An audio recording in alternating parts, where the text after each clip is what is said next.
اسی طرح بعض لوگوں کو یہ کہتے ہوئے سنا جاتا ہے کہ ایک عورت 4 مردوں کو اپنے ساتھ جہنم میں لے کر جائے گی۔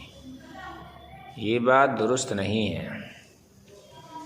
چنانچہ عربی میں بھی اس کے یہ الفاظ نقل کیے جاتے ہیں: اذا دخلت امرأة النار ادخلت معها 4 اباها وزوجها واخاها وابنها، کہ جب کوئی عورت جہنم میں جائے گی تو وہ اپنے ساتھ 4 کو لے جائے گی، اپنے والد کو اور اپنے شوہر کو اور اپنے بھائی کو اور اپنے بیٹے کو۔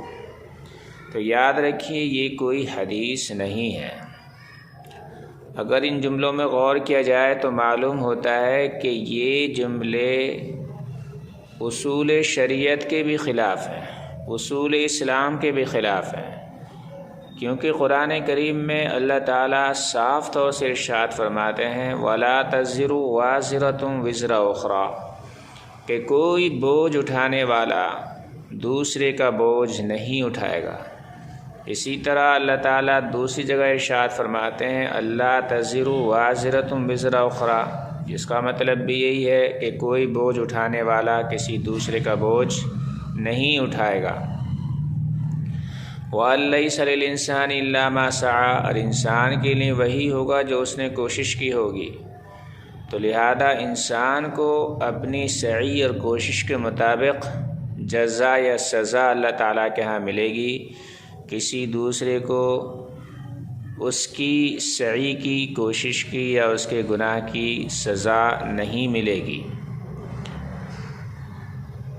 اگر یہ بات مان لی جائے تو پھر تو حضرت نوح علیہ السلام کی بیوی، حضرت لوط علیہ السلام کی بیوی، جو یقیناً جہنم میں جائیں گی، کافرہ تھیں، لیکن آپ جانتے ہیں کہ ان کے شوہر پیغمبر تھے، حضرت لوط علیہ السلام، حضرت نوح علیہ السلام۔ تو پیغمبروں کی بیویاں بھی کافرہ تھیں جو اپنے عمل کی وجہ سے جہنم میں جائیں گی۔ اس سے پیغمبروں پر کوئی حرف تو آتا نہیں ہے۔